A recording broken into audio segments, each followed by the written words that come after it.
Welcome to the Transition Drill Podcast. I'm your host, Paul Pantiani. I appreciate you taking the time to watch, so let's get into this. I want to start by first saying thank you to Jason Medina and Dedicated Jiu Jitsu here in Temecula for giving us the opportunity to use his studio to record this. And speaking of Jiu Jitsu, the list of martial arts that you've not done is probably shorter than the list of martial arts that you have done. How'd you get into martial arts? Well, I mean, like any other kid, growing up, just watching kung fu movies, Saturday morning kung fu movies. So I really got into, I don't know, I just wanted that aspect of it, just the strength. And I was always a little kid too, for my age. Compared to like all your other friends, you're always on the small side? Yep. So growing up, I was always a smaller kid. And I don't know, just wanted to seeing these guys on TV doing these like wonderful things and there's this fighting. I was like, oh man, you know, they can take care of themselves. And those kung fu movies are like jumping around all over the place. And but what interested me more was their training aspect of it, like them getting ready. I was like, oh, this master's taking this kid who doesn't know anything, who's getting beat up, and he's putting him through these crazy training, like carrying jugs of water with their fingertips and like there was a Jackie Chan one where he was like, oh, you want water? It's in the well. So he gave him a boulder, and he was like, all right, if I drop this boulder, throw it in the well, water splashes up, I can get it. And he's like, oh man, but I can only do that once. So he ties a rope to the boulder, and then he's like dropping it, and then water comes up, and he gets it. Oh, he uses the rope, pulls it back up, does it again, and he did it so much that that by the end, he was just throwing this big old boulder into the well. And he would like throw the boulder up and he'd just do a technique and pow, push it down harder so he gets more water splashed up. And he was able to take a shower, was able to drink some water. So I was like, oh man, I want to be able to do that type of stuff. So when the opportunity showed up, my parents were like, yeah, you want to do karate? So I jumped on the case. And now, where I was in Plainfield, New Jersey, there was this program, it was called Police Athletic League, where they had sports. They take the kids and they put them in these sports. They were sponsored by the police department there. So it was karate, I think basketball, and some other stuff. The only thing I knew about was the karate. And it was at a YMCA. I mean, it was like $20 a month. And how old are you at this point? 11. Okay. So I started doing that, and then that was what introduced me. And then the type of the karate I did was Shotokan. And Shotokan is probably like one of the hardest style there is. Their focus is all about strength and power and stability and technique. And so I really got into that, and that just opened the door. And I just wanted more and more. I just got thirsty and hungry for more.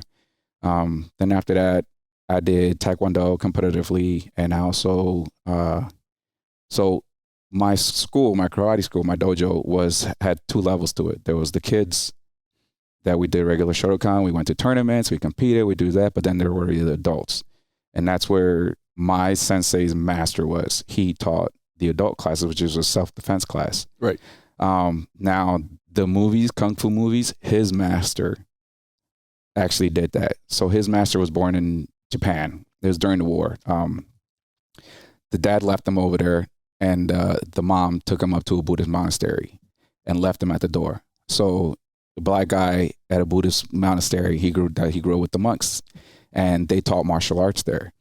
So for their 13th birthday, they would have to come down to towns, and they would challenge black belts. They go to the dojos and challenge the black belts, a 13-year-old monk against your sensei. Wow. And if they lost, they take their sign and they go back up to the hill and have some rice. So he came to the States, and he saw that the street fights, it was in New York. He was from New York.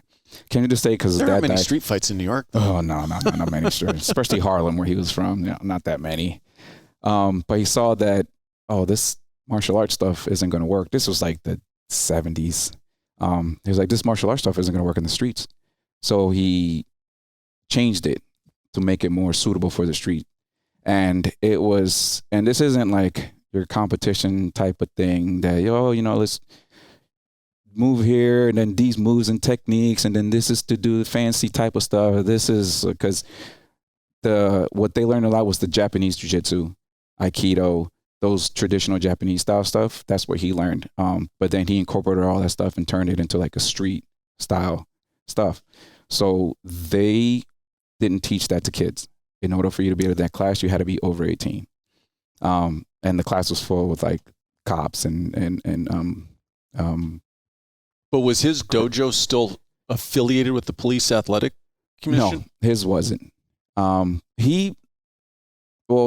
that time, he basically followed us because we didn't have a set dojo. Like we were in the YMCA at one point. We were at a fire station at another point. Wherever he could find space. Yeah, there was a train station, an old train station that wasn't being used because they built a new one like further down the line. So that wasn't being. We were there for a while. So we were like these, hobos of the martial arts world. Have gi will travel. Yes, but it was cool because the people that stuck with it, like I'm still in contact with them now, and we became a family. And but I just made me thirsty for more. Like I would see the adults over there doing some like weird stuff, and Papa-san, he's our grandmaster. He was like, Papa-san over there, he's like this little old black guy, Navy vet. He has like a little limp, has a bad hip, and I just see him taking these big old like narc cops, like he just bam, like he's making a pizza. I'm like, holy crap, I want to be able to do that. He was like, no, you got to be old enough. So the whole time it was kind of like something I'm striving for. Like I'm training here, doing that, but I see that over there. I'm like, oh man. So I want to do that. And then once I got into Taekwondo, I was able to do that. So I was doing Taekwondo and I was doing, I was with Papa-san. And when you are, that community so small, all the masters know each other. I forgot what the actual name of the style is. He invented it. It's called like Go Su Kwan. I forgot what it is, but he invented it. And then like the number of masters that are involved in that is like, you can count them in one hand and they all talk to each other. So when you became a student under them, I mean, it was like you are a student. It was kind of like a Jedi and an apprentice. So I was always, there was Papa-san, and anywhere he went, I would go. And there was an older brother of mine. He was been there with Papa-san longer than I was. So I was kind of like the younger brother, and he was my older brother. And then we had Papa-san. And then we kind of grew, but like there was always an inner circle. People would come and go. They want to do the classes. They want to do for self-defense, but there was always like an inner circle. It was like 4 or 5 of us. Kind of an adopted family. Yeah, which is why we call him Papa-san. So that just started, and then just how he spoke about martial arts. And when he would get together with the other masters, like we would go out to eat, like after a tournament or after we go see a fight or whatever, we go out to eat, and these masters would sit across from you, and all the students are on one side and all the masters on the other, and you just see him. I mean, I saw Papa-san and one of the other masters talking for 30 minutes about the science behind a roundhouse kick, and they were saying like, oh no, the power is in the heel. They were talking about like torque and blah, blah, like no, it's in the knee, and I'm like getting into an argument. Oh my, yes, like a roundhouse kick. And they talk for like 30 minutes, and they listen to each other's, each other's facts and points. Like, okay, so when this, and they were just, everything else disappeared. It was just them two. They're talking about a roundhouse kick.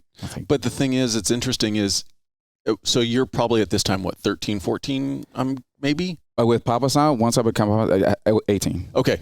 But even at 18 years old, for you to have the maturity to be interested enough to pay attention to what they were saying, as opposed to those old guys are just talking. Yeah. It says something about how much you were dedicated to the learning the trade. Yeah, definitely. I mean, I learned there once the first school, like there were 3 senseis we had. It was Mike and John. John was he was a doctor. He was an x-ray tech, worked at the hospital. One Mike was a teacher, an elementary school teacher, and the other Mike was a cop. So he was a cop in our town. And like those were like that, they basically helped raise me. So I had, like I always said, I would have 4 dads, my actual dad, and then 3. So everything I learned, if you're going to do something, be the best. Nobody's coming to help you. So you need to work and just, soak up knowledge wherever you go. Like I learned that from those 3. Those are like my 3 wise men. So, and then I take that to heart. Everything I do, I try to be the best at it. And I try to make it to where I'm self-sufficient. I don't need anybody's help. I would like people's help. And then I just soak up everything I can when I'm in the room. Now, is New Jersey home for you, born and raised? I was born in the Dominican Republic. And when did you come to I was States? 5 years old when I went to New Jersey. A little bit of a culture shock? Oh, yeah, to say the least. Did you at least get a buffer between the Dominican Republic and the winters in New Jersey? No. Went right into the winter, went right into a school. So the first school that I went to into kindergarten, it was bilingual. And then the first grade was bilingual. Second grade was not bilingual. Second grade was all English. I learned how to speak English watching cartoons. I would watch Warner Brothers, Bugs Bunny stuff, and that's how I learned how to speak English. What brought your family here? A better life. My mother's sister had already been living in New Jersey for a while. So it was just like, come here, come with your family here. We'll sponsor you because you need a sponsor to come live. So we came, brought the whole family, and I've been here ever since. Now, where did the desire for military and even, and we'll get into this, law enforcement come from? Military, I think growing up, same thing with martial arts. I'd seen my dad in the Dominican Republic had a movie theater. Oh, okay. And he would show Westerns. That was his thing. He was a big Western fan, loved Clint Eastwood. That was his man. And I would see these cowboys and stuff, and he would show like old war movies too. So I would see these movies and I just like, man, I want to be these guys are badasses. Like that's what I want to be. I want to be a badass. So I guess that's what drove me is like martial arts, you know how to fight. You're a badass. Like military guys, they're badasses. They shoot guns. I like guns. So growing up, my dad had a video camera. He recorded all the family outings. And you always see me performing in front of the camera, like I'm in a war, like I'm throwing bombs, throwing grenades and stuff. Like, like putting on my own scene, right, of a combat, how combat would be. And like since I was like 6, 7, I was doing that. So it's always been like in my blood. And then I was pushed into the military. I wasn't really going to go into the military, but I was living with my older brother at the time. I was doing martial arts, like martial arts my life. But I was living with my older brother and I had like a dead end job. And I was just This is post high school. Yes. So post high school. And the town that we're in Plainfield, New Jersey, it's not, your ritzy type of, in order for you, like college isn't a thing for us. I never even prepared for college, never even thought I was going to go for college. And we saw the only way to go to college was either your parents went to college or you play sports. Yeah, you get a scholarship. So college not encouraged by your parents? No. And the reason why I asked that is so I'm like you, I'm first generation here. My dad was born in Italy. And I remember as a kid growing up, college was never talked about. When you get done, go to school, get done with high school, but go get a job. Yep. That's what was told to me. Yeah. Same here. There's like, go to school. It's like, go to school. It's like, but it's high school. And then get a good job so you can get a good job. But then, I mean, a good job for them was, being a truck driver, working at the same factory that they're working at. So you come work at the factory with us. Like both my parents had 2 jobs. And they worked at the same place, same factories. They go from one job to the other job, then they come home. And then my mom would have to cook and take care of us. And so we saw that. And my friend's family, all families were the exact same way.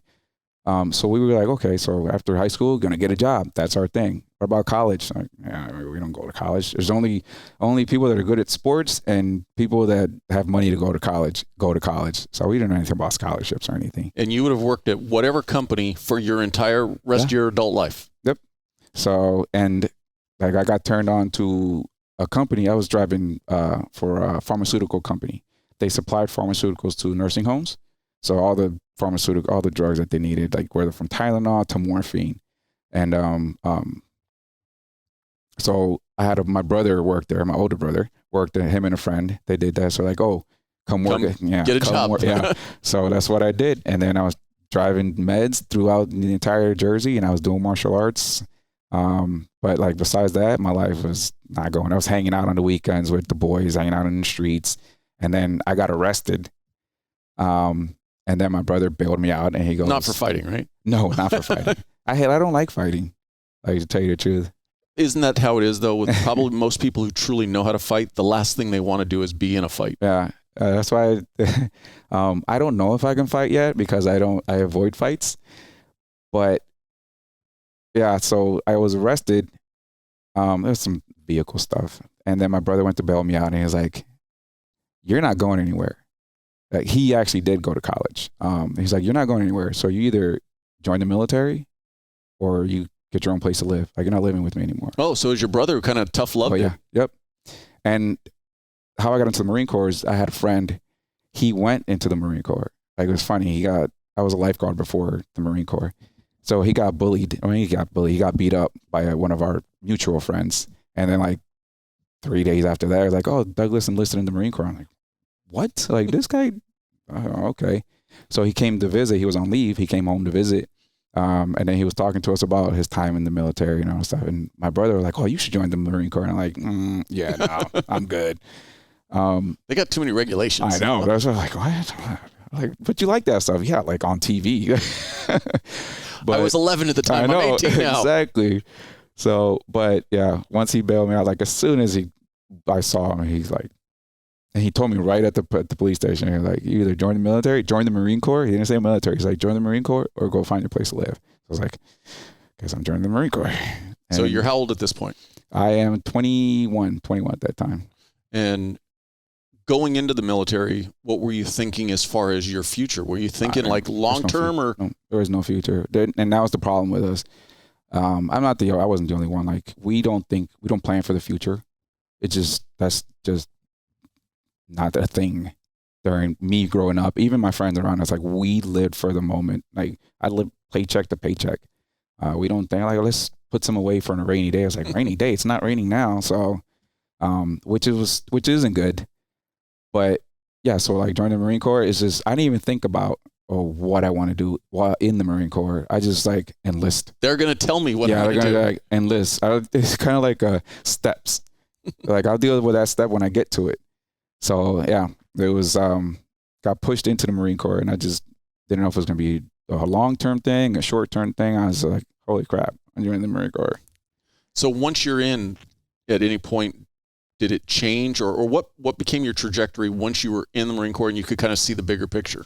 Once I got into the Marine Corps, actually, like right before I got into the Marine Corps, the recruiter that I had was pretty cool, but it wasn't just a recruiter. When he brought me, I was like the easiest recruit that they had ever did. I would call them, and I was like, hey, I want to enlist. He goes, okay, let's go take your ASVAB.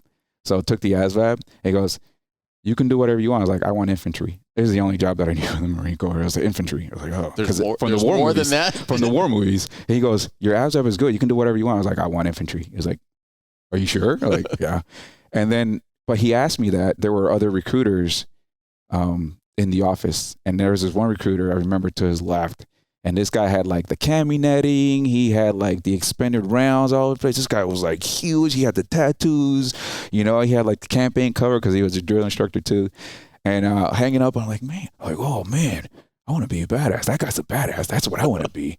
And he was like, what do you want to be? I was like, I want to be infantry. And the guy, I noticed the guy, he kind of like, he must have been infantry. To this day, I don't know what he is, but he must have been because he looked and he like, he did that and just like looked away. I'm like, yeah, I want to be infantry. I want to be infantry. So yeah, and then almost that silent approval. Yeah. Because my actual recruiter, he was an air winger. I don't know exactly what he did in air wing, but two sides of the Marine Corps. There's the ground side and there's the air wing. We won't go down that path. We won't go down that path. So yeah, but then like from that point, just being the process of MAPS, of going in, getting your exams, getting everything done, going through that whole process in order to go to boot camp. They split us apart. They're like, anybody who's going to Marine Corps, you guys are over here. Army over here, Air Force over here, Navy over here. The Marine Corps group, there was like 4 of us. The other groups are like 12, 15, 17, 20. And like, oh, those must be the Marines over there. Yeah, so we're like, there was 2 things. I was like, okay, this is either cool. Why are we the smallest So I was like, this is either going to be a cool thing or I made the wrong choice. So, but once you start going around and I think that from that moment, they branded Marine on you. So I haven't even been to boot camp yet, but I felt what it's like, the different treatment that we got being a Marine. I was like, oh, actually a smaller group. Like, oh, we already hit it off. We're already buddies. They're over there. I don't know what they're doing over there. So it just felt different. So like, okay. And it just felt, the closer I got to boot camp, I was like, okay, the righter it fell. So I don't know at what point it was where I decided, I was like, you know what? Like, I want to be the best. Like, I want to be the best Marine that the Marine Corps has ever seen. And so that's how I went into boot camp. So before boot camp, I couldn't run a mile. Like, we actually had to run 1.5 miles for MEPS. Yeah, I stopped like 3 or 4 times and just put my hands on my head. Like, I'm not in shape, man. Like, I couldn't. I mean, the sports that I did was swimming. I swam a lot. I did my martial arts, and I played basketball. I was like, if it's not the length of the basketball court, like, that's too far. Mile stuff. Yeah, I know. Or running from the cops. It was like, and then Plainfield cops stopped chasing you after 2 blocks. So yeah, they're like, I got better stuff to do, man. Let me go bust this drug dude instead of following this kid that broke a window or something. So I was like, after 2 blocks, like, yeah, I'm good. But then they made us keep going. I'm like, well, how far are we going, man? They're like, it's just 1.5 miles. I'm like, this is far. Like, well, yeah, in boot camp, you're going to run 3 miles. I was like, oh, crap. I think I made the wrong choice. Oh, man. But yeah, I went into that. You know, I was like, I got to be the best. Like, if I'm going to do this from my upbringing, if I'm going to do this, be the best. So, and that's what I did. I tried my hardest. And your first enlistment was how many years? My first enlistment, it was supposed to be 4 years, but I got involuntarily extended due to the invasion of Iraq. So I went in 99. Technically, it was April of 99, but I enlisted in January. And then I got out in 2003, August, September timeframe. Now, that exit out, was that something you wanted to do? No thought of... Yep. Re-enlisting? No, there was in the back of my head. No, there was, like, I wanted to stay in. This is where I belong. And it was in the back of my head. But because in infantry, like, that's all guys talk about is getting out. You do your 4 and get out. There are few guys that stay in. And those are the guys that grow up to be sergeant majors and stuff. And like, I'm not going to be a sergeant major. Like, that's not what I do. Like, I'm a ground pounder. Like, I'd shoot a rifle or whatever. And so that was our thing, 4 and done. So everybody's like, oh man, I can't wait to get out. I'm going to do this when I get out. I'm going to do that when I get out. And then I met my wife too. So I got married in my first enlistment, and she had 2 deployments in like her first 2 years of being married to me. Welcome to the Marine Corps. Yeah. So she was like, what the hell? Like, what are you doing? And then she asked if you get out, are we going back to Jersey? I'm like, hell no, I'm not going back to Jersey. It's cold over there. I'm staying in California. And that's what I had in my head, 4 and done. That's what you do. You do 4 and you get out. You get out as a lance corporal in the infantry. That's a successful tour. You get out as a corporal. Okay, you were a badass. You get out as a sergeant. You were what we call a water walker. So you walk on water, and within your first 4 years. And I got out as a sergeant in my first 4 years. So. Oh, wow. Yeah. But like you said, you went in with the mindset of, I'm going to be the best Marine I can be. And that's how it was. Even in boot camp. In boot camp, I always had to be the loudest. My rack had to be made the tightest. My weapon had to be the cleanest. My boots had to be the shiniest. I walked straighter when we march. I wasn't the fastest by no means, and I wasn't the strongest. We had an Ironman. The platoon Ironman, what's the best at PT, the 3-mile run, your pull-ups, and your crunches. And I had the crunches and I had pull-ups, but that run, oh man. Your kryptonite. Oh my gosh. You know, and we were first like doing our workouts, and the DIs were looking at me, and I mean, push-ups were no thing. I did martial arts for most of my life, so push-ups were nothing. So we were like doing push-ups, and I was like, got a DI coming like, oh, hey there, recruit. You're going to be our next Ironman. I'm like, oh, I am. Yes, sir. Yes, sir. You know, type of thing. Then we did the run. And I was in the back. I was like, nah, no, you're not. And they're like, nope. No, I'm not. Unless I can get a ride. Exactly. Like, I get an Uber. So coming out the first time, and we'll get to the fact that you ended up going back in, what was your game plan for your future? Be a cop. And how'd that? And so to backtrack a little bit, so because I like that stuff, in the Dominican Republic, a lot of my family were cops over there. And then Mike, from Mike and John, he was a cop. And to this day, I still he's like a father figure to me. I still hit him up and stuff. And he's always there, and he's always been there, and he always be there. He was like so much support while I was in boot camp. He wrote me tons of letters. He would send me pictures of, how the team was doing, and it was pretty cool. So he was a good support structure for me, especially because at that time, my family went back to the Dominican Republic. My parents, and they took my younger brothers with me. It was just me, my older brother, and my older sister here, 2 older sisters.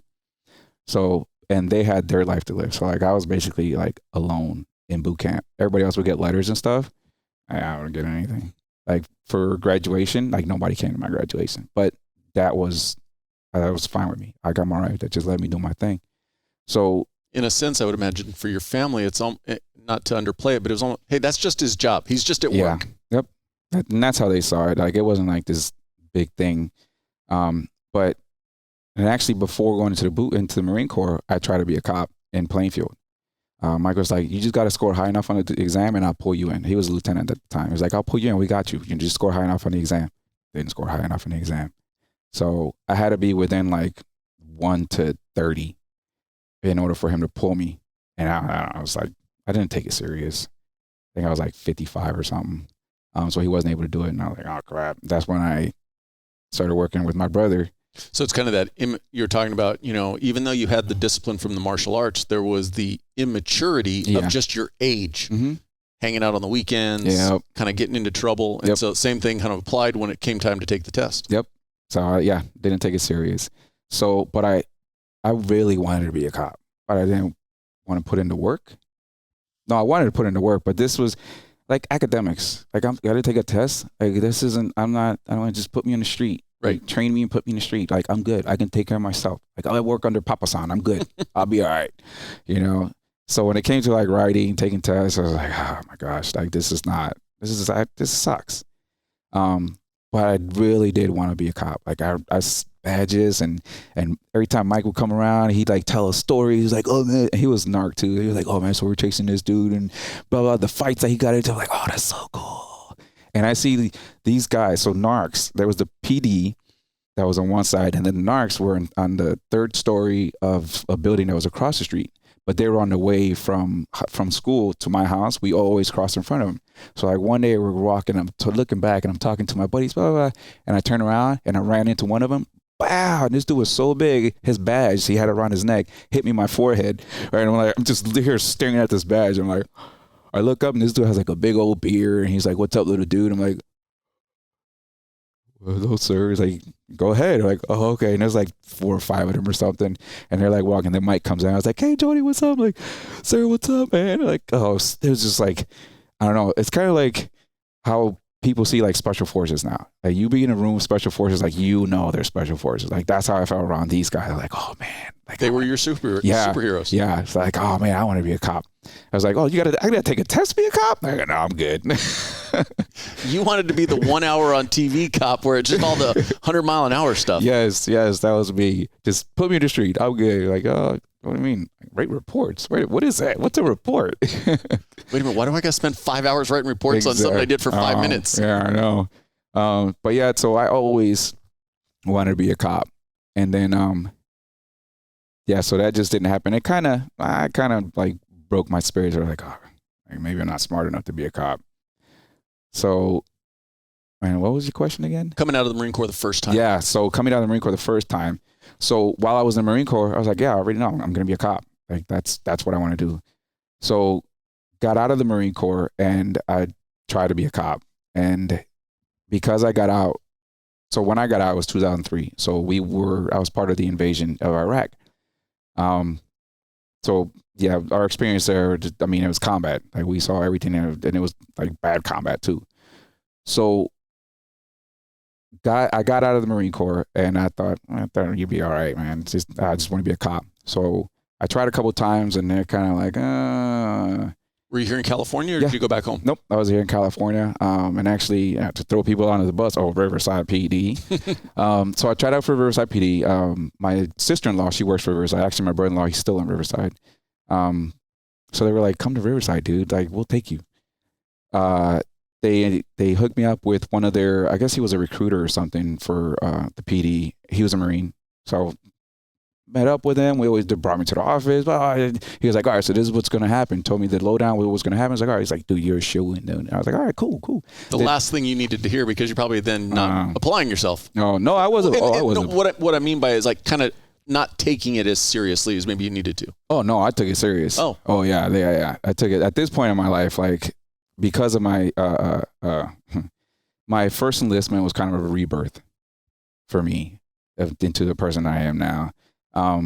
So trying out for Riverside, I did the exam, did good in the exam. Their fitness, I smashed their fitness. They're like, heck yeah, we want this guy. And then the interview came up. And then everybody kept telling me, hey, just be honest. You know, you're gonna get interviewed, like, just be honest. I was like, okay, I'll be honest. Now, the immortal last words. Have you seen Major Payne?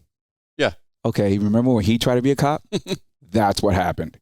They gave me scenarios. I was like, oh, you did something. And I was a little aggressive. I was a little high strung as a young sergeant, you know. You don't deal with police problems the way you deal with them as a Marine. No, you do not. And it's just not frag grenades usually aren't number one on the list. No, they're like that's a lot of reports.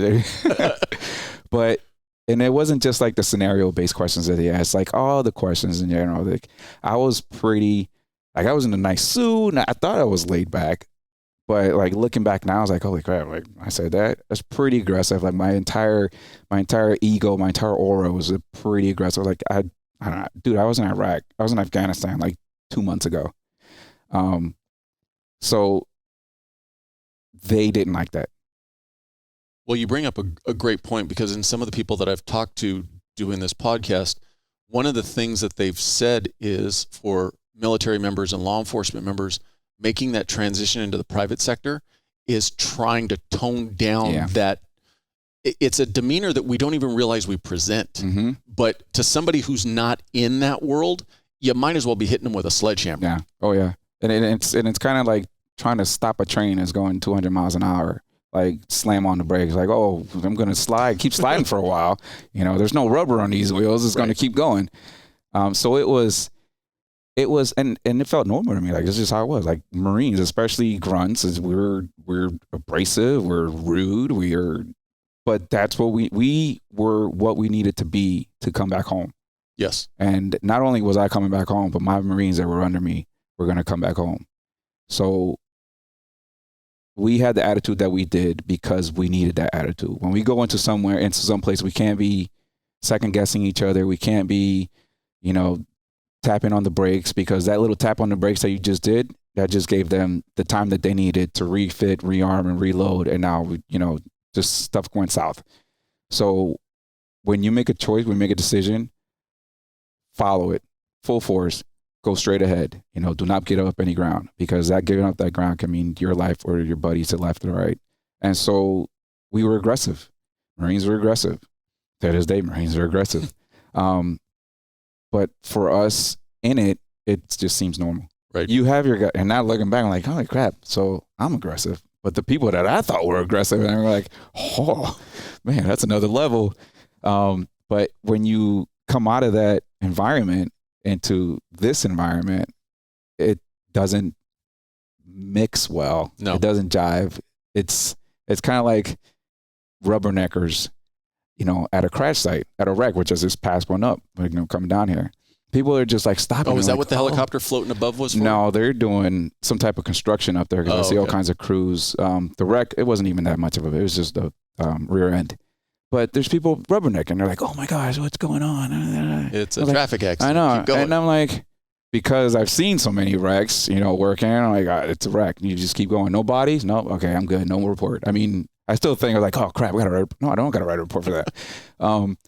So, but the people don't see that on a regular basis. So they're like, oh, what's happening? You know, the big eyes, and they're stopped. They're the ones that are messing up traffic. The wrecks were already on the side of the road. They were moved off. But people were like, oh. And then that's how it is for us. Like they don't see us on a regular basis. They don't enact with us. So when they do see us and when we are ourselves, when we're not trying to, you know, put up a front like, oh, yes, I am good. Thank you very much. They're like, oh, what's wrong with you? Like, you okay? Like, what do you mean? What do you mean? Am I okay? Like, yo, I'm okay. Are you okay? Yeah. So it's like a different world. And then that makes us feel out of place. Like I kind of still feel out of place. It's hard to turn off being in control to not being in control. Yeah. And when you're projecting that to somebody, it's difficult to tone that down, to, you know, blend in with your environment, so to speak. Exactly. Yeah. And then that's a good thing you say about blending into your environment, because you think we were civilians before we were military, or civilians before we were cops.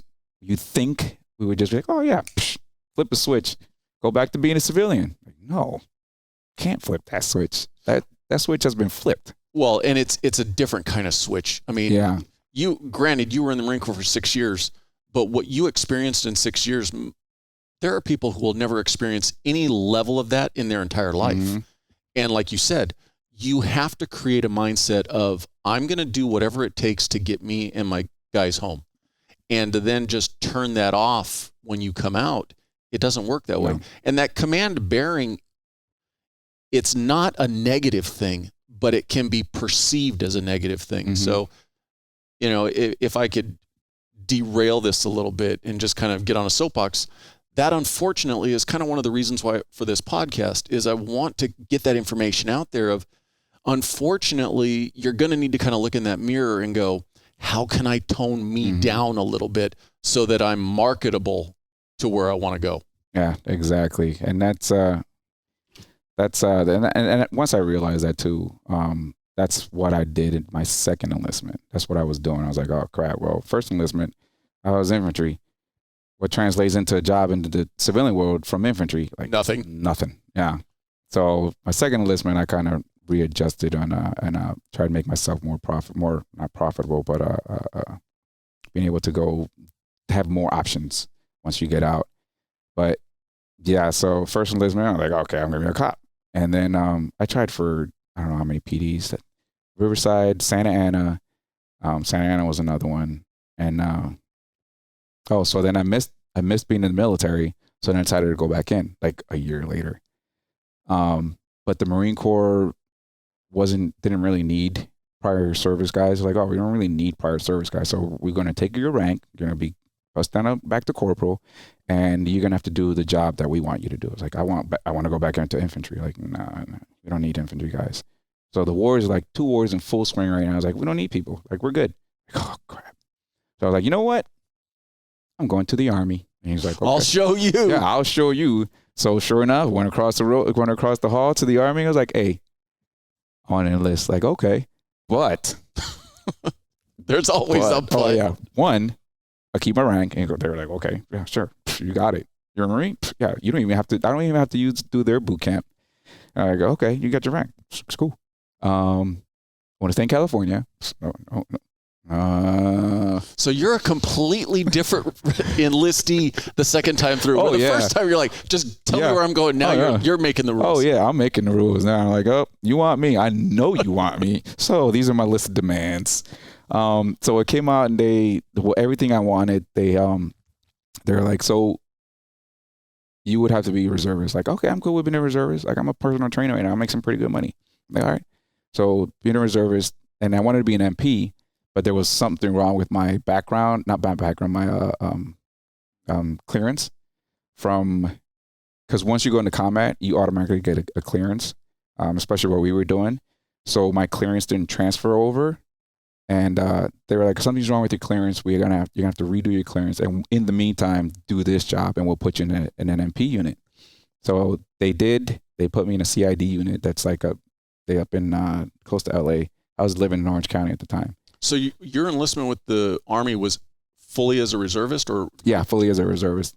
But I kind of worked more than a reserve. I didn't just work for them like every 1 week in a month. because I wanted to do more. Like, and like reserve units aren't really that good. Well, there's a lot of reserve units that are good, but this one, they're kind of, and they're more CID. They're more investigators, and we were their support. We were their command element.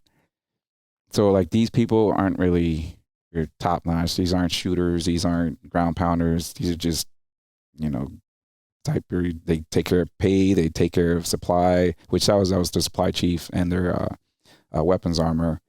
But I didn't want to do that. I was infantry in the Marine Corps. I was with 7th Marines, dark side, I want to do more. Like, hey, so I put myself in charge of their training. So we're like, hey, this is what we're going to do. We're going to go to Pendleton. We're going to do a machine gun shoot. And here's the whole plan, command of everything. And they're like, whoa, slow down, dude. Yeah, they're like, all right, so we need qual. We need to qual, right? So we got to get this type of training. Hey, we qualled 3 years ago. We're good. Yeah. So and even they're marching. Like I would get in formation and they'll be I walk to the side. Like sergeants didn't walk in the formation. We walk off to the side. And then there was a sergeant or, whoever was one that's in charge of the formation, they'll march them. And the Army marches was like counting. It was like 1, 2, 3, 4. And I'm like, what the heck is this? They're like, hey, let me take it. Because Marines march. So I took the formation from it and I started singing. Marines sing the marching cadences. But don't they refer to it as crying? No. I don't mean it derogatory. I've heard it referred to as crying. Yeah. No. Oh, okay. Sings. Army calls it sing songs. We just call it cadence. But I took it, and because I had to be the best, I was pretty good, singing cadences. And I had a bunch in my repertoire.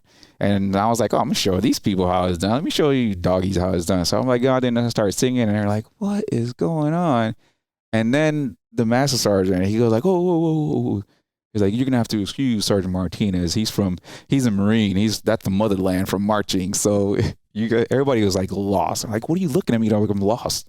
Like I can march. I learned how to march Marines at Corporal's Course. So, which was here on Pendleton. And we had one event, we had to stand still and we had to march our platoon that we were in charge of. By not moving, we had to look straight ahead. You can't turn your head as you're marching them around so they can hear you. And there were helicopters going overhead. And they were like, learn how to use your diaphragm to march. So we learned how to use Bring that voice from the ankles. Yeah. Oh, yeah. So, and like, that's where I learned how to march. And to this day, I still, in my car, I still sing some cadences. So, but yeah, the Army was lost. I was like, oh crap. Like, what are you guys doing? What do you guys do? That's not marching. So that's flag number 1. I was like, all right. And then flag number 2.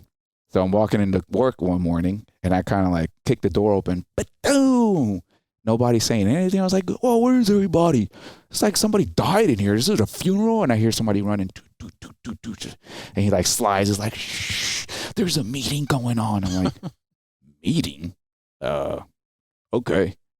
So this is definitely different culture. Oh, yeah, not just Army, but Army Reserve unit too. Even with the active reserve guys that were there's still a different kind of environment with them. Yeah. And then another time too, I chew people out. Like that's what you do in the Marine Corps. You choose, hey, you messed up. You knife hand them.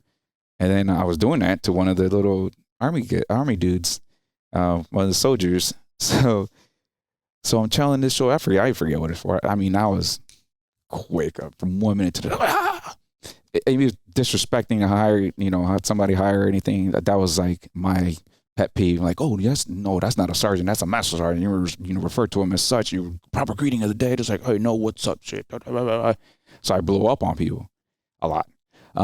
So I blew up on one of the soldiers at one point. I'm like, yeah, and then like somebody else higher than me. He's like, hey, calm it down. Yeah, he's like, you need to we can't treat him like that here. Like, we need to tone it down. You need to tone it down. And I'm like, tone it down. I am toned down. You should see the guys that are worse than me. Like, I'm not even the worst one. And I was like, oh, this is not cool, man. And then I was almost due up for a rotation to deploy. And I was like, I gotta deploy with these jamokes? Like, this ain't gonna fly, man. Like, nah. So went to the recruiter, Marine Corps recruiter. I was like, take my rank. Whatever you need to do, I went back in the Marine Corps. So did you have any separation time between being in the Army and going back into the Marine Corps? I didn't even finish my time in the Army. It was a conditional release. So they released my contract on the condition that I went to the Marine Corps. I didn't know that was a thing. I thought I had to finish. It was a 2-year contract, and I was like on year 1. Like, oh, I thought it's gonna be a long year. So and it's funny because I was always taking my paperwork around to get it signed. I thought the CO was going to be like, oh, you're not going anywhere. We need you. Please go. Yeah. Because I was doing all kinds of stuff for them like I didn't need to do. There was already a supply chief there. He was already handling that spot. I was taking care of the weapons because I knew how to take care of weapons.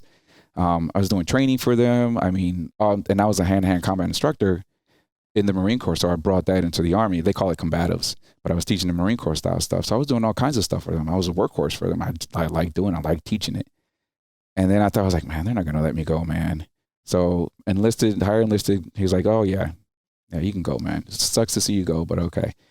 Took it. I was in front I remember to this day, I remember in front of the CO's office. I'm like, oh, my gosh, he's not going to let me go because it's up to him. It was up to the colonel.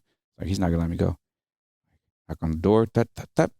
He's like, come in, walk in, start reporting, blah, blah, blah. Gave him this. He's like, Martinez, I was wondering when this was going to come across my desk. You don't, it's not that you don't, we want you. But we just don't fit for you. Yeah, that's what it is. Like, we're not, you're just not a fit. Like, oh, okay. He's like, I signed it gladly. If you ever need anything, just let me know. Like, oh, thank you, sir. Yeah, so he signed it, and I'm like, Marine Corps, here I come. So back in the Marine Corps, what were you doing at the second go through? MP. So you got MP straight out of the gate? Yep. So straight out of the gate, that was one of my things. And it's funny because I had changed recruiters. My recruiter that he was like, hey, yeah, we'll get you an MP. His time was done. So he handed me off to another recruiter. And that recruiter was like, yeah, MP spots ran out, man. Sorry, I can put you in this. Like, I don't want that. Like, I know MP spots didn't run out. Like, you're just saying that because you need people for that. Like, I'm not, I've been in 2 branches, man. This is my 3rd enlistment. Like, no. And I was pretty close to being like, you know what? No, I'm done. I'm going to stay a civilian. So a buddy of mine calls me up. He's like, hey, the monitor for MPs is at Pendleton right now. You should go talk to him. And sure enough, I went to talk to him. I was like, Master Guns, so-and-so says there's no slots on MP. He called that recruiter up, that right there. And he's like, what are you telling this Marine that there's no slots on MP? Like, I'm telling you right now, there is a spot. Give him a spot. And sure enough, gave me the spot of an MP, and I got to keep my rank as a sergeant. So what year is this that you're back in the Marine Corps? This was 2006.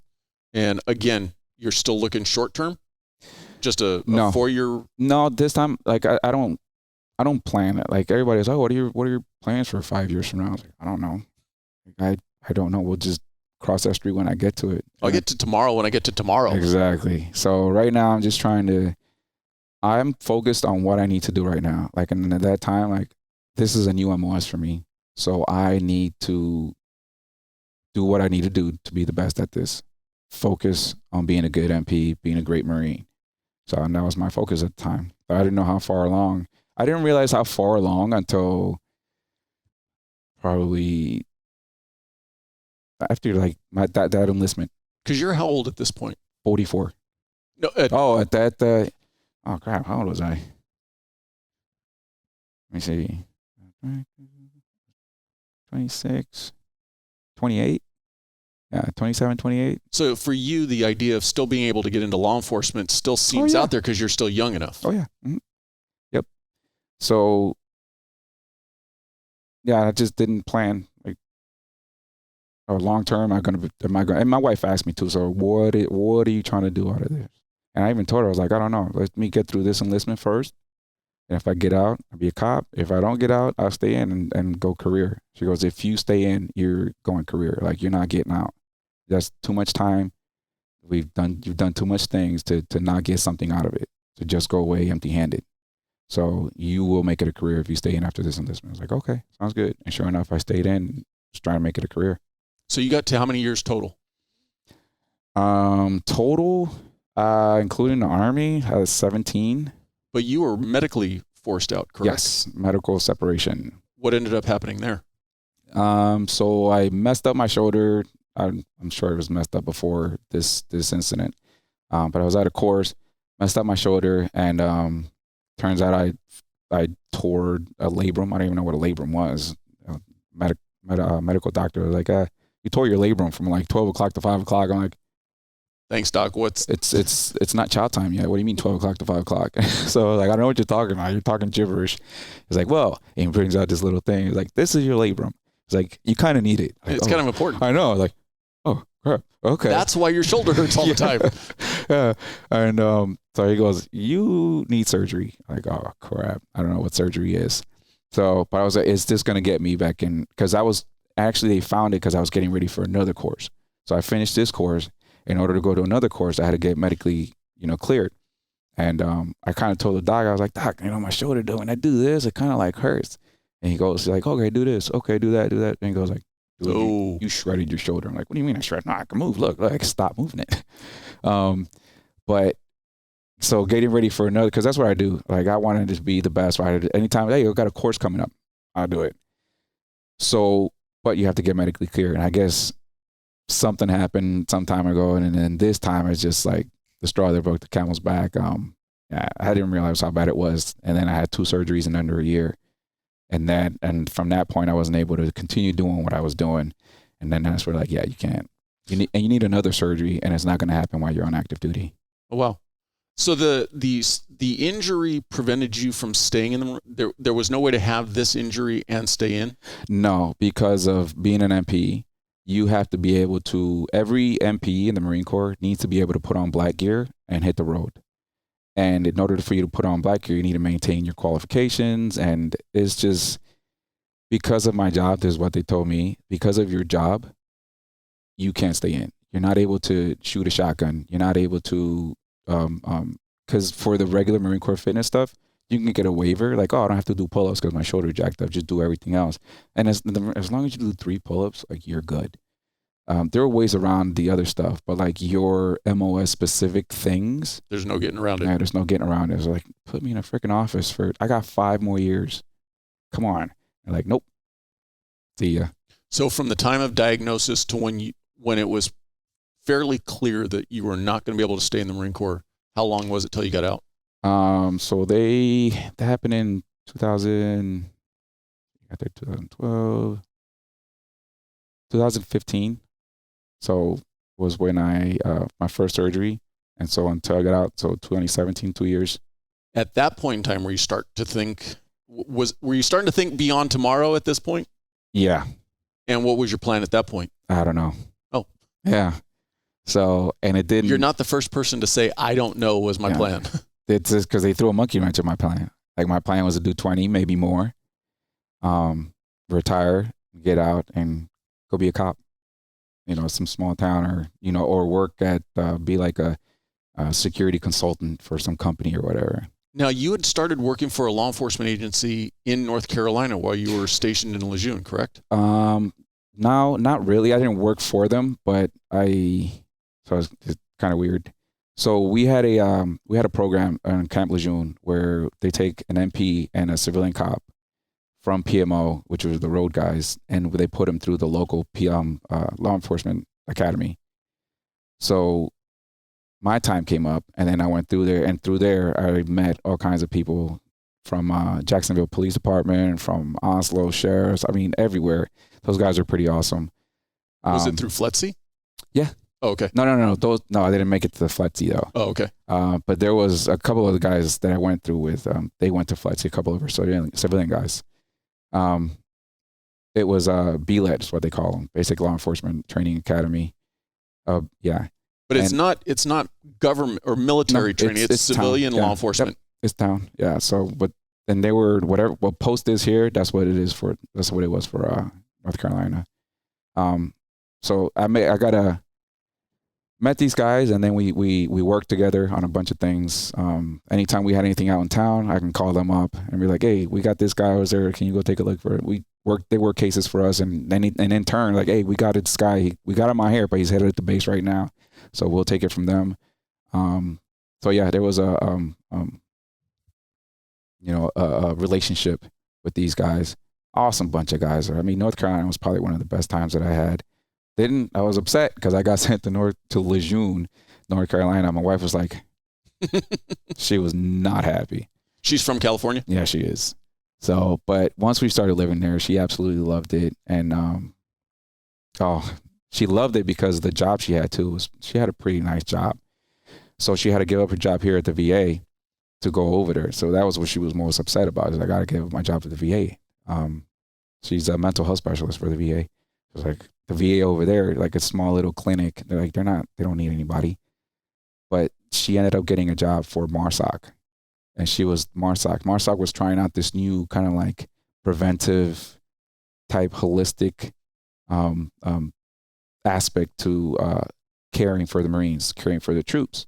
From a mental health aspect. Mental health. They had acupuncture. They had chiropractors. They had personal trainers, everything. And my wife was part of this clinic kind of aspect that they have for it. And she was the mental health specialist. She was the first mental health specialist for the MARSOC, which is freaking pretty cool. She would take pictures, and then everybody like, oh, I didn't know you were MARSOC. Like, oh, no, I'm not MARSOC. My wife is MARSOC. Wait a minute, your wife is MARSOC? Well, no, hold on.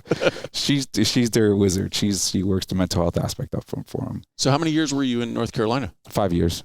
And when you were you're about to cycle out, you've got this medical injury, they're going to medically retire you. Was the option just to stay there and go into that local law enforcement? Because of my injury, that wasn't an option.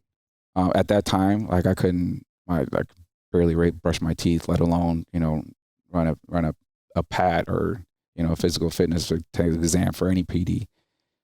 So at that point, once they told me, like, you cannot be a cop in the Marine Corps, I was like, well, if I can't be a cop in the Marine Corps, I can't be a cop anywhere else.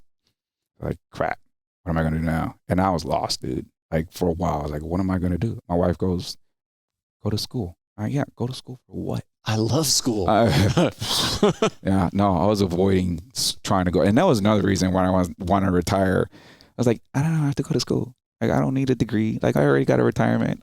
I'll go be a postal worker and get another retirement in like 20 years. Like, yeah, I'm good. I don't need school. But now they're like, go to school. Yeah. Damn. So what year did you get out?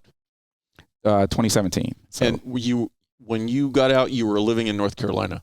No, we were living here. You had already come back. So once they told us, I even tried to fight my separation.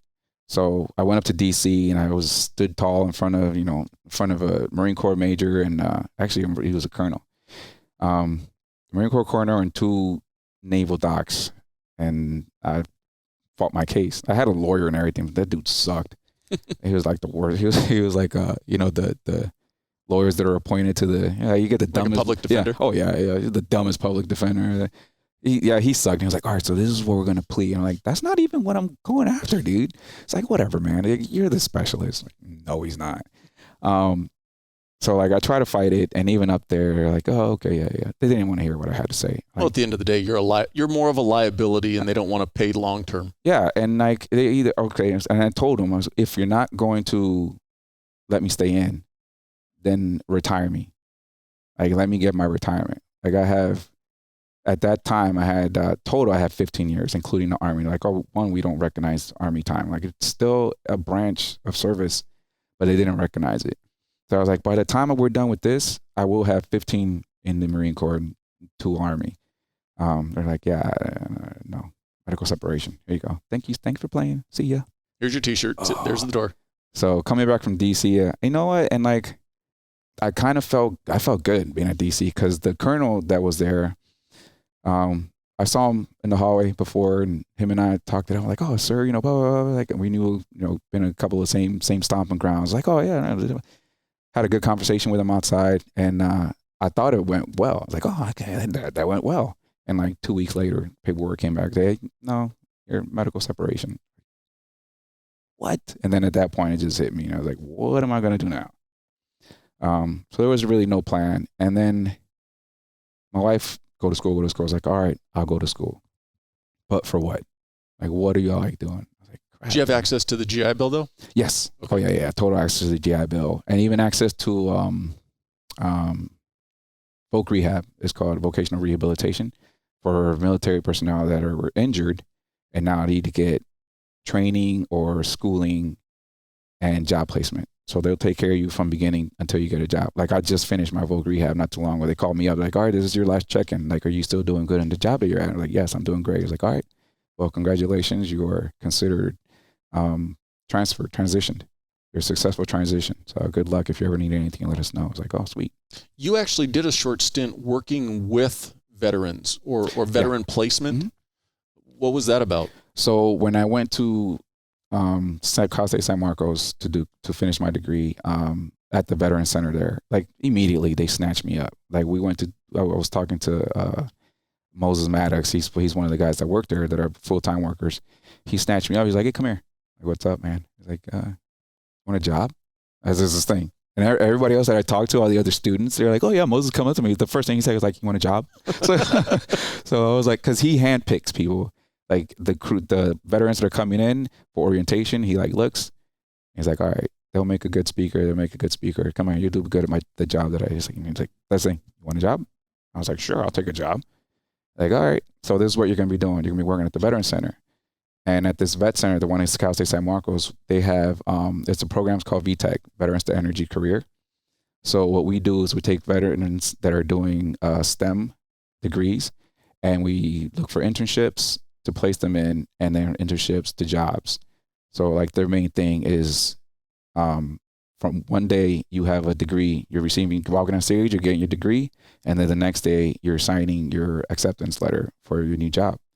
And they have a 100% success rate.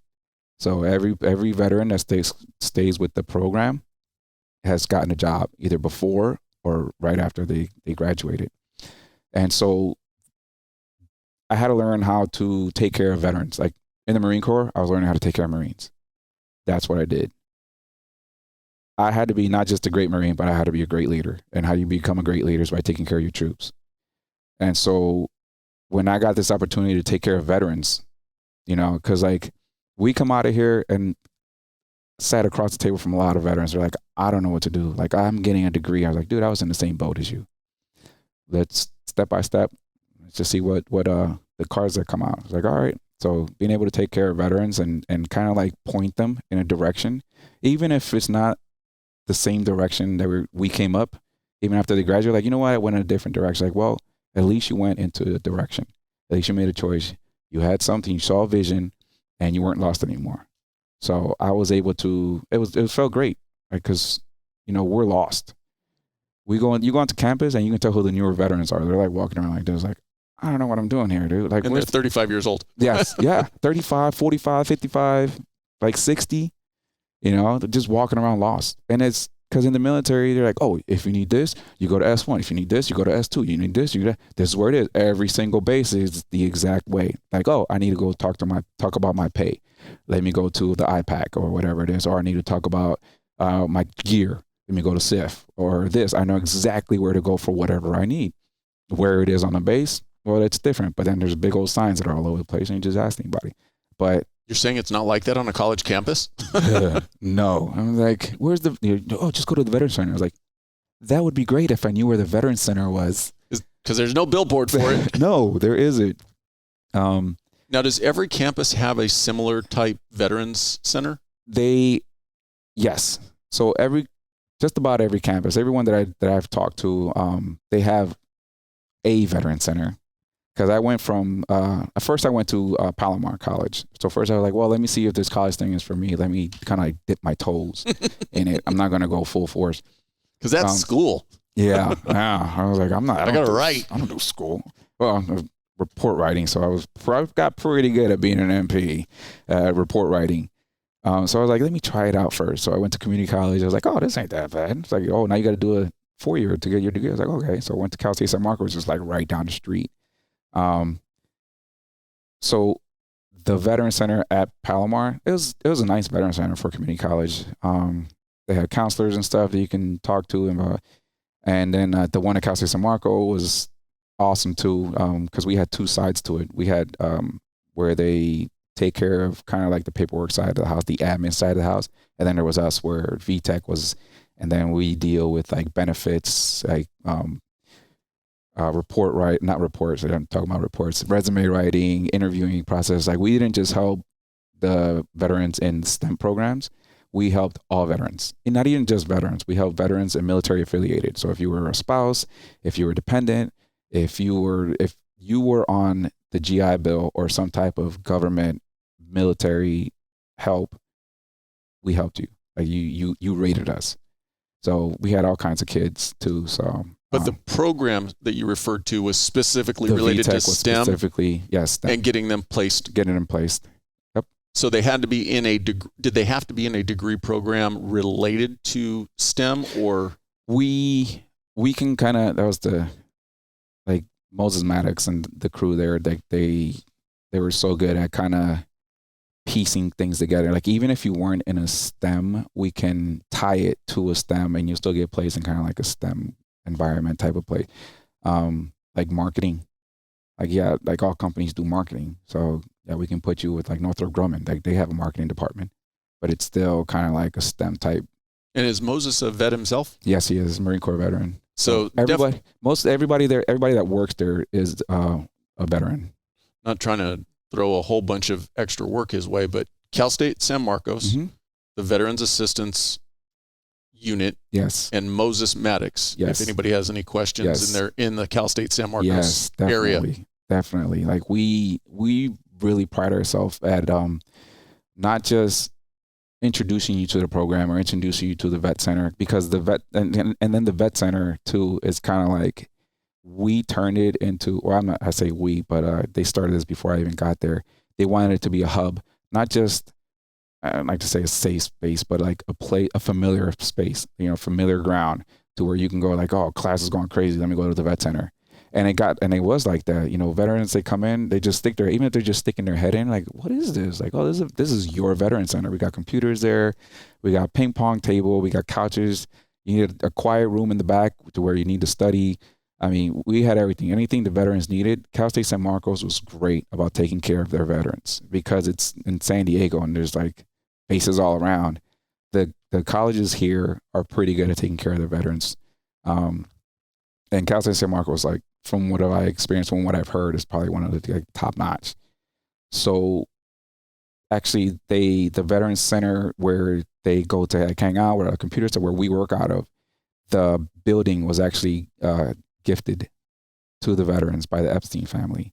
So, which is freaking cool, like a $2 million building or something. And they and I can't even remember the story about why they did it, but they saw that the veterans needed a place. That's just cool that they did it anyway. Yeah. So, and we were there for opening day and it was so awesome. Before that, we were like traveling from like office to office. I was like, oh, the veteran, we were like, oh, great. I get up, not in civilian war, and they're still treating. And I was like, crap, So it was like, I can't get away from this moving, But once we got there, roots laid out, solid ground. So it was cool, man. So what'd you end up getting your degree in? So I got my degree in social sciences, specializing in political science, psychology, and communications. And now you're with a due diligence company now, yes. Correct? Mm-hmm. Tell me what a due diligence company does. So a due diligence company is kind of like a background investigator, but they do it for not just people, they do it for companies as well, companies and entities, trusts, all kinds of stuff. So basically, if you want to get a company checked out, you're about to do a deal with them, or even if you're hiring someone like a CEO type status, we do background investigations for them too.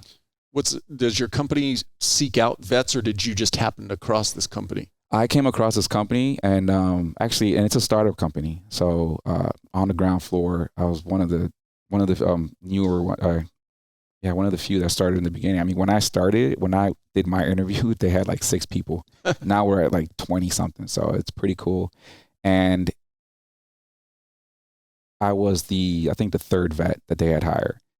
So like from those 6 people, I think 2 of them were vets. And then when I got hired on, somebody else was hired on as well. Now I think we have, our veteran population is growing, and they're very veteran friendly. Like a couple of the guys, they are reservists, 2 or 3 of them. I don't even know how many, but they're very open. Like, hey, I got drill. I was like, okay, you got drill.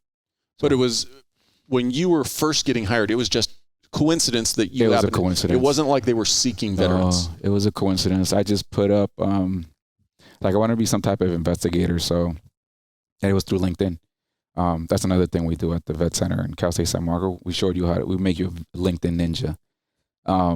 So it's through LinkedIn, and I found this company, and I was like, oh, okay, let me hit this guy up. Like, hey, I'm so-and-so. I just want to know a little bit about your company. And he tells me, he's like, all right, send me your resume. Like, oh, crap, I got to put my resume together real quick. I wasn't even ready. Like, I still had like a month or so before I graduated. Sent him my resume. He was like, okay, when do you want to interview? I go, oh, this is moving a lot faster than I expected. Slow down. I know. So I'm like, oh. So did the interview, did my second interview, and then that went well. And then they're like, so when do you want to start? Like, oh, wait a minute. So I graduate this month. And then after that, I got to celebrate my graduation. And my wife was like, we're going to Vegas. I'm like, oh, we got Vegas. Okay. So I gave him the date. And he goes, okay, cool, fine. Where are they headquartered out of? They are headquartered out of Los Angeles.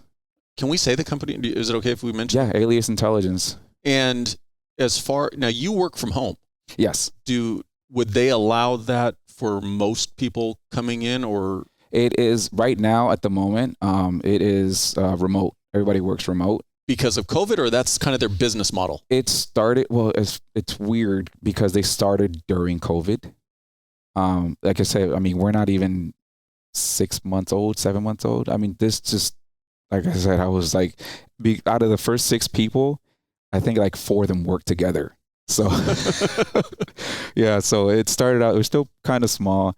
So it was birthed in this COVID environment. And so I was like, oh, this is remote work. And everybody is remote at the moment right now. So they don't have, I don't believe that they have an actual structure anywhere. So, I mean, we have one of our bosses is here in Los Angeles. We have another one of our bosses, he's in New Jersey. We have people in DC, Alaska. We have a female that just, see one of the new ones. She's from Alaska. And the bosses are like, oh man, how remote can you get? Let's see, can you get anybody from like Antarctica or something? So it's a good environment, good company, good people. So what I'm working my pathway to is if somebody happens to be listening to this and they're in the process of transitioning out, they're interested in doing due diligence work for your company, there would be the option of not having to relocate to California. Yeah. Yep. Yeah, because the investigation that we do open source stuff. So we're online. We go through anything, all the cases. We go through different states, even international. We do international cases too. And everything that we do, we can get online. Or we have a vendor that we get it through. So because of that, I mean, it's remote work. Like we don't really need to go in anywhere for it. Are the owners former law enforcement or military? No. One of the owners, he's a lawyer, and the other one, he's been doing this type of work for a while. Last company he was with, and he just started this one for him. He started this one. This is like his baby. Yeah, he's just a smart guy, salesman, just awesome, loves people. I mean, it's different than what I expected. Like I expected civilian world, corporate world, I gotta wear a suit and tie every day. Everybody's under P's and Q's. I'm in the Marine Corps. Higher ups are talking. Everybody, Marines are right. Hey, wake up. Pay attention to the boss. Oh, okay, where's that? Hey, can I talk? Type of thing. Here's like a bunch of friends hanging out. We have a meeting like every Tuesday. And it's like, hey, so what's up? Tell me a good thing. A couple good things that's happened. And like, went to a good movie. And we just trying to get to know each other, type of thing. It's just a more relaxed environment than what I expected. Were your interviews remote or in person? Yeah, they were remote. And something that routinely gets asked of me is, are you seeing in the corporate world today, is it still suit and tie or very, when you went and did your interviews, granted you're remote, but did you still button up shirt? Yep. Or I wore a suit for my interviews. Did you get any feedback from the owners? Is that what they're looking for, or is that a little maybe too much over the top? No, and it's going back to the Veteran Center, the work that I did with the Veteran Center. We always told them, because remote interviews isn't something new. Like it's something that we covered in phone interviews or video interviews, because this video resumes, are a thing, and they've been a thing for a few years now, and even before COVID. Mm-hmm. So we brought that. We kind of told people how to, just because you're in front of a camera, there's nobody actually in front of you. Like you still dress the part, because if you dress the part, you feel the part, and then that's going to be be able to be seen, you know, in your questioning, how you talk, how you carry yourself. Like, you're dressed nice, it's professional, you act accordingly. If you're not dressed accordingly, you will not act accordingly. So it's just because the deck is stacked against us in trying to a successful transition. We need all the help we can get.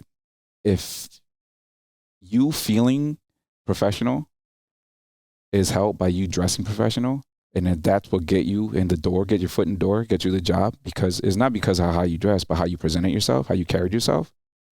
Hey, take it. So we try to teach people how to use everything to their advantage. Everything, you know. Make sure you eat. Make sure you didn't eat just right before the interview. Make sure you do this. Make sure you're in a clear head. Make sure you're not in a bad mood. Make sure, you know, if you have appointments, like mental health appointments, you know, try and set them up for like right after, to where you have a clear head. You got to speak whatever you speak about. And another thing about Tools of Veteran Centers, we take your, I'm not going to say disabilities or anything, but whatever you came out of the military with, we take that into account. And we show you how to maneuver with that, no matter where it is, whether you have a prosthetic, whether it's PTSD, whether it's anxiety, doesn't matter what it is. We will still give you the tools that you need to be successful.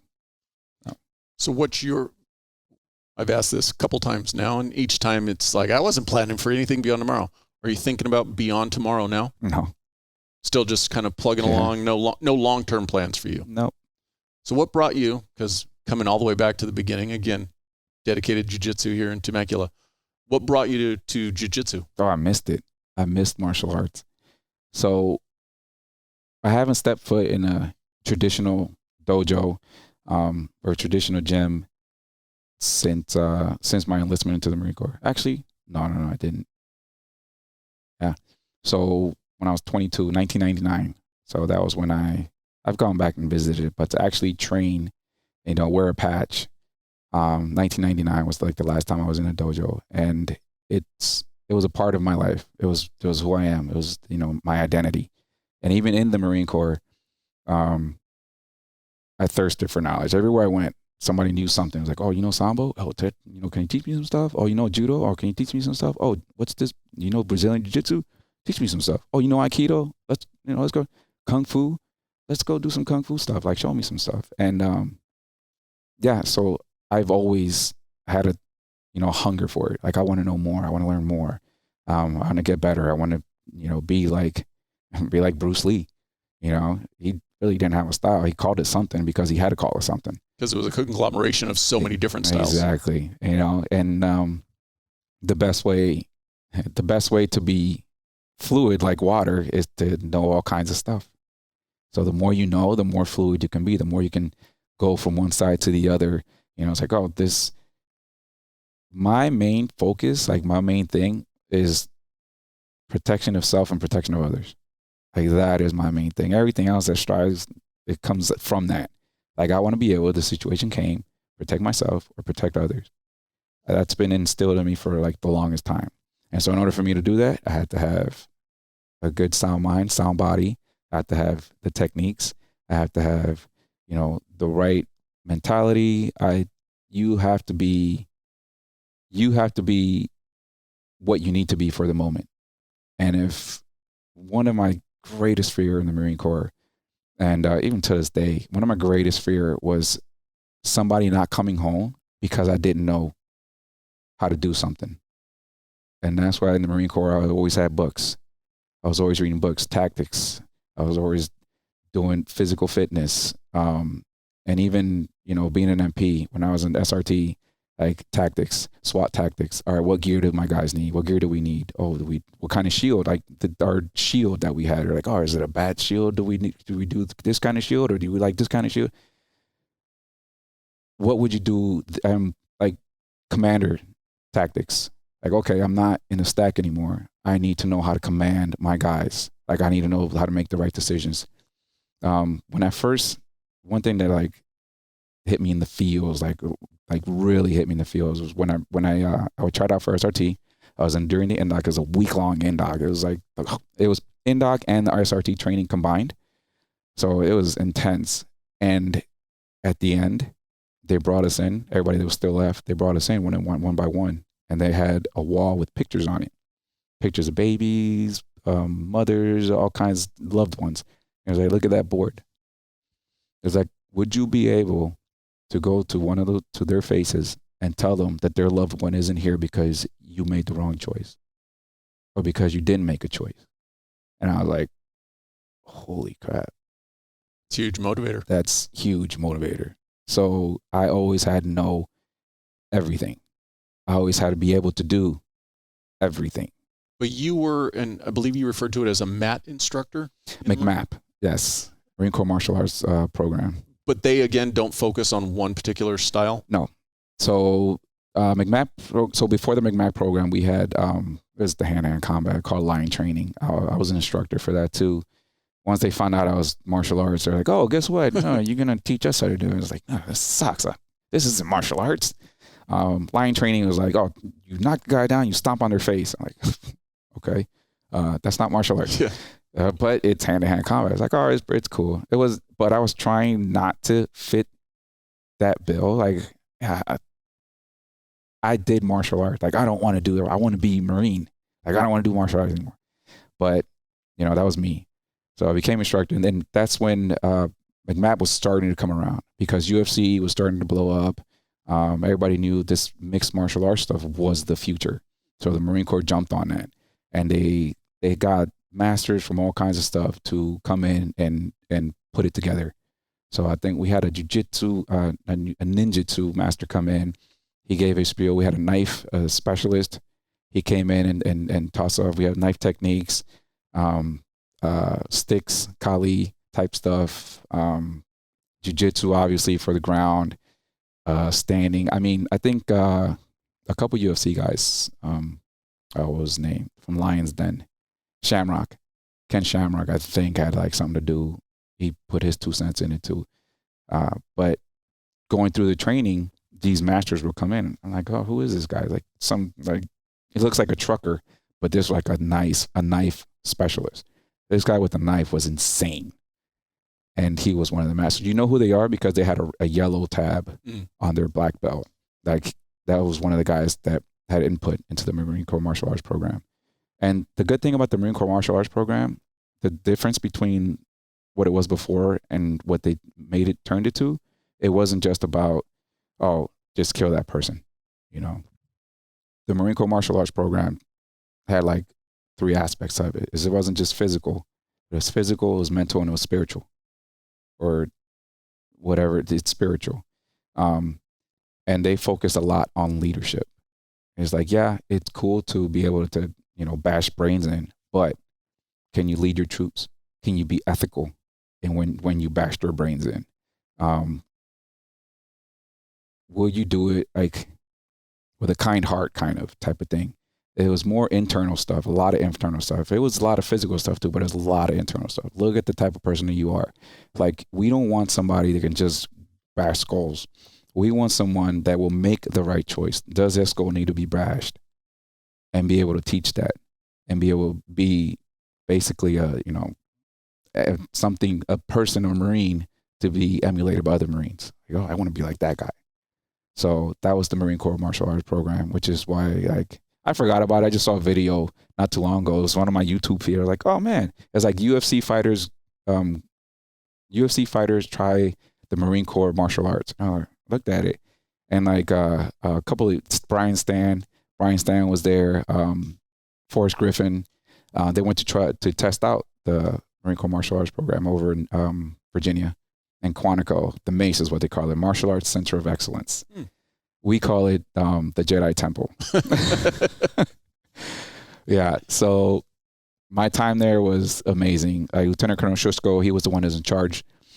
He was that guy. His vernacular is there's no bounds to it. That guy can speak, and when he speaks, everybody listens to it. Like, oh man, he was full force, full-hearted in this program. It was a great program. It is a great program. So that kind of, once they transition into that, I was like, okay, I can get down with this. I can get down with that. So I kind of went full force into that. My reasoning for asking that is when you came out the last time and you had your shoulder injury, were you able to start training again? No. So how much of, well, not being able to train, did that have any impact on just your overall? Oh, I'm sure it did. Like at the time, I didn't know. At the time, you dig yourself into a hole and you're looking around like, how did I get here? You know? But I'm sure it did. Like everything that I am, it was like basically taken away from me. Like, okay, who the hell am I now? Like, I'm not a student. That's not what I am. And I didn't realize it till not that long ago, actually. Was it actually when my son came in? My son wanted to do Jiu Jitsu, and Jason, he was tattooing me. He's like, "Oh, I'm opening a gym." I'm like, "Oh, what a coincidence!" Perfect timing. Yeah, my son wants to get back into Jiu Jitsu. So he's like, "Oh, just okay, bring him in." So I brought him in, and once I walked in through that door, I got to be back here. I saw the mat, and it just took me back. You know, me walking into the dojo, and the first class is in there, and you just hear everybody's, you know, training hard, wanting to be the best. I'm like, oh man. And I sat down, and Jason was teaching, and I was like, oh man, I missed that. Oh, I miss it so much. Yeah, and like next week, I'm like, hey, I'm signing up, dude. I told my wife, and my wife knew. Once I took my son back home, and she was like, how was it? Oh, it was so awesome. And she goes, you want to sign up, don't you? I'm like, yeah, I do. It's just, yeah, like I said, martial arts, it's a big part of me, and it's just the discipline that I've gotten, the lifestyle, the connection with the people that you train with. It's different, you know. Yeah, and it's, I mean, everyone should experience that. It's different than the military. Military, we were a family, but like how I grew up in the martial arts that I grew up, we were like a clan. I got the samurai clans, how they train together, how they live together. Like that was us. We were a clan. That's how we would grow up. We lived in different areas or whatever, but we were still part of the same. We wore the patches. Like nobody talk any mess about our dojo, or you get the business end, you know, this person right here. So it was just a different feeling, and especially like in loving martial arts, you know, loving like the Japanese samurai style thing. That taught me. So I didn't have that for like a long time. I got bits of it in the Marine Corps, you know, going to see what other people are like, oh, hey, you know some Muay Thai? Like, come on, let me teach me some Muay Thai. So I got like a quick hit every now and then, you know. Just enough to feed the urge. Just enough to feed the urge. And then I went to the mace, and the mace just, I was like, yes. You know, once you go to the mace, there's two different types of instructors in the Marine Corps. You have a brown tab instructors, they're just instructors. And then you have a red tab instructors. Those are the instructor trainers. We make instructors. And when you're a red tab, like Marine takes his blouse off and you see that red tab, 1, 2, 3, or 4 red tabs, you're like, oh, the red tab. We're called red tabs. That's what we are. And they are end all be all when it comes to martial arts, end all be all when it comes to fitness and for nutrition and leadership. Like that was our goal. Yeah. So once I became a red tab, and I was kind of like pushed into being I was good with being a brown tab. Like I'm an instructor. Like I like teaching it. Like, no, go be a red tab. That looks kind of hard. And it's one of the hardest courses in the Marine Corps. You earn that tab though. Oh yeah. I'll tell you what, you don't know exactly what the human body can do until you're pushed past it. And that course pushes you past it. My reasoning for asking about the martial arts, because early on when you were telling your story of how important it was to your life, and then where I was going with it was you had your military career taken from you due to an injury. And I was kind of wondering if this environment would have been where you gravitated back to kind of find your center. Yeah, definitely. Definitely. But because they told me you're broken. So I took that to heart. I was like, oh man, I'm broken. Like I can't do anything. Like I sat in front of my computer looking at dojos. Like, oh, what do I want to do? Oh, let me do some judo. Oh, let me do some aikido. Or let me do some jiu-jitsu. Oh, what gym should I get? And I would research gyms and stuff. I'm like, I can't do that. But in your head, you felt you were in the mindset that I'm broken. I can't do this. Mm-hmm. Yep. Even signing up here, I was like, what am I going to do? They're like, I'm messed up shoulder. I got 2 messed up shoulders. But. And plus, you're really old. Yeah, and I'm really old. Like, but the will find a way, you know, and like, I'm fine. Like, I've been here, 4 months? Yeah. And it's working. And it's working. Still here. Not in the hospital. Sometimes it feels like, I was like, call an ambulance, please.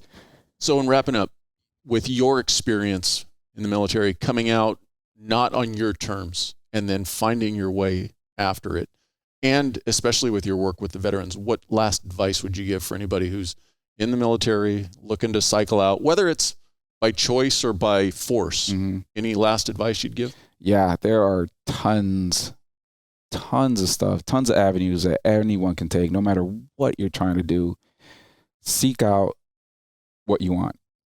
Even if it's something that you're not sure about, you know, have options, things that you would like to do.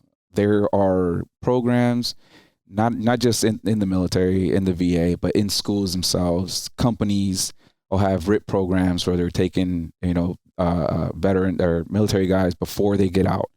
They take them 4 months before they get out, take care of that paperwork. So when they get out, they're hired on already. And it's like law enforcement guys. I know U.S. Marshals does that. A couple other, I don't know if the FBI does that. And even for law enforcement too, because I still keep in contact with the guys back in North Carolina, they have a program now where MPs don't go through the police academy. All they do is the law portion of the police academy, and then they get everything else in training at the PD. So there are avenues for anything that you're trying to do. And there's always something for you to do. Like, I know it may seem lost, just figure out some type of direction and then do your research. And if you don't know, if you still don't know, ask. You're not the only one that's been down this road. So you're not alone. You're on LinkedIn? Yes. Anybody okay to reach out to you? Definitely. Anybody would need to reach out for me. I mean, like what I learned, especially at the vet center, like dealing with benefits and employment and, you know, dealing with companies in the corporate world, because it's different. Yeah, I love teaching. So anybody wants to reach out, anybody has any questions, I mean, anything, so they can reach out. And if they reach out to me, they don't just have me, they have my social structure as well. So everybody that I learned from, everybody's willing to help because we have to take care of our own. Well, I appreciate it. I appreciate your time. Thanks for being here. Thanks for having me.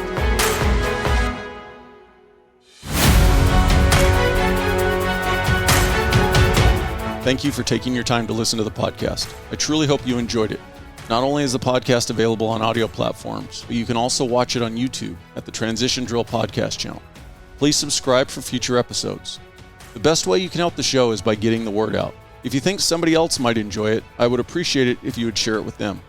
Also, if you have the time, please go to Apple Podcast and leave me a rating. I welcome your feedback, both positive and negative. You can also go to the website, transitiondrillpodcast.com, and through the contact tab, send a message directly to my email with any comments or suggestions. Thank you again, and I hope you tune in for the next one.